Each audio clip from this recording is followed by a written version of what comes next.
She really, he didn't know anything about me, nothing about it. I was fucking disconnected about it. And I was leaving Vince all to begin with, but I got into it like because as far as I was concerned, that was it. It was the final piece of the puzzle. The moment Tracy had slipped up and told someone she knew about the journal. The journal was supposed to be on scene.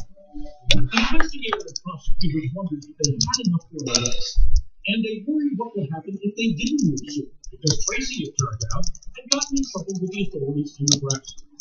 She'd been accused of forging documents and lying about her identity. The cops had searched her apartment and found a stash of troubling material on her computer hard drive. Bizarre pornography, pictures of dead people, pictures of guns, evidence of more new identities that she was doing. New identities? Was Tracy feeling the heat? Or would investigators be able to arrest her before she disappeared altogether? Coming up, Tracy gets a big surprise, and so does this story's other mom, Mona. And it's like, I'm ready. I just never thought that day was going to come. When Dateline continues.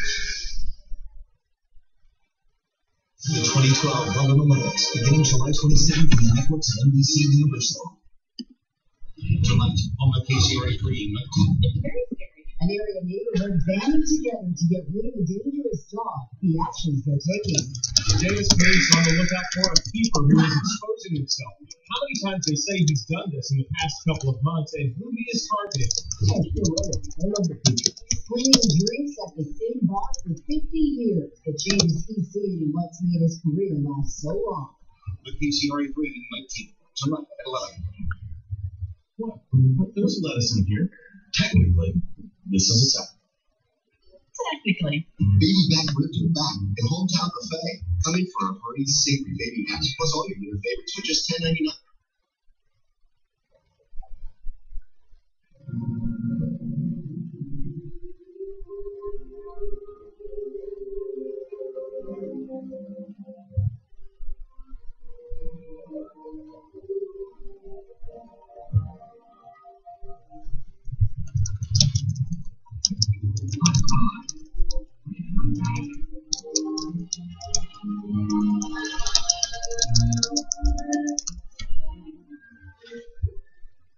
He did it.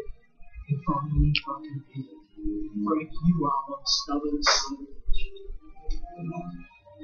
That's the beginning of time.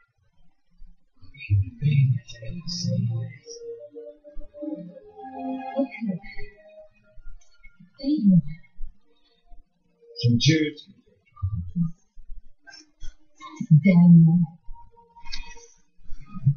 See you out there. Don't. You can be. The whole communicating system up there. Wow. Wow. You want to go up and have a look? You must be into that decompressing? This looks like a cow.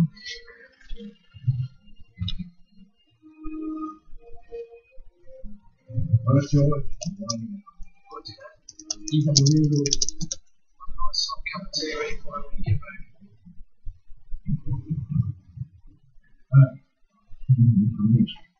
Take a look. What do you mean?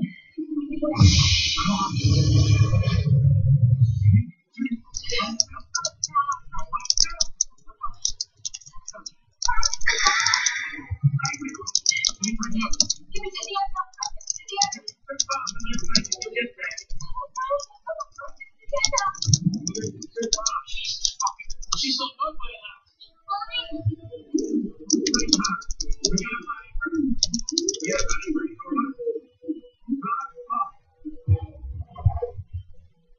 Don't do it. We're gonna lose you, Bob.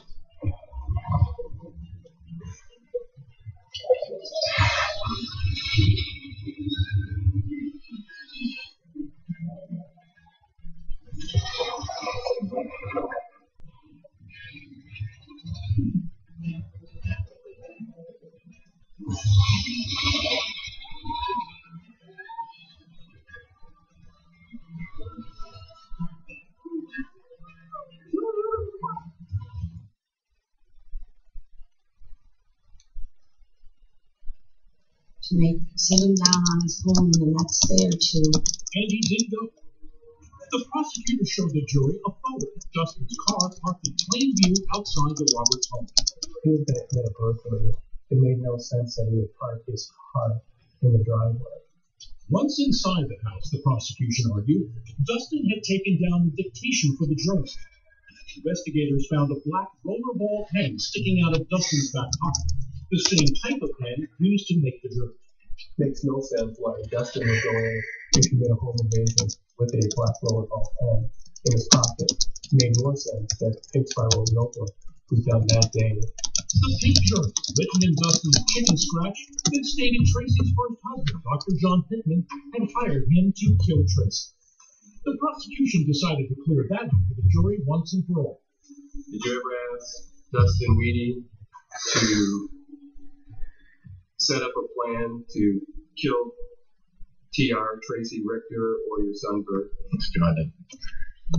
Because the cops had long believed Dr. Pittman was innocent of any murder-for-hire scheme, they kept the journal implicating him a secret, thinking whoever knew about it was probably behind the home invasion plot. Enter Mary Higgins, the prosecution's star witness. Even though she was testifying for the prosecution, she was still desperate to make a connection with a woman who'd once been her friend.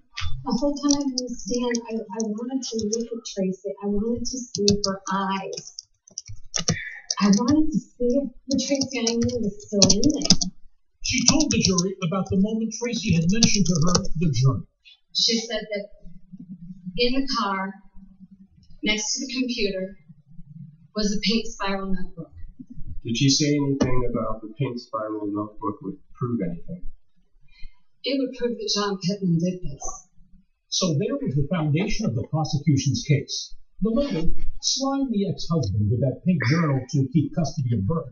The opportunity, lure a naive young Dustin Weedy into a web and then dispose of it.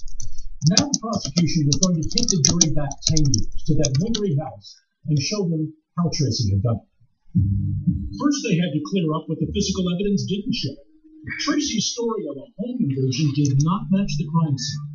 A series of investigators testified there was no sign of a break-in, no signs of ransacking or an attack. As for her strangulation injuries, this EMT who transported Tracy to the hospital was skeptical. Are the marks on the front of the defendant's neck consistent with your experience for someone having ligature marks in a strangulation? No, sir. The prosecution argued that Tracy had made the marks on her neck herself. It was just one more aspect of her staged home invasion. So what did the physical evidence show had actually happened in the house that night? The prosecution's last witness was a forensic expert who analyzed the blood spatter and bullet trajectories to explain the sequence of events. Using rookie prosecutor Ben Smith as a stand-in for Dustin, he recreated the shooting in the courtroom. There's a wound to the right arm, the lower abdomen right here on the side, shoulder right here.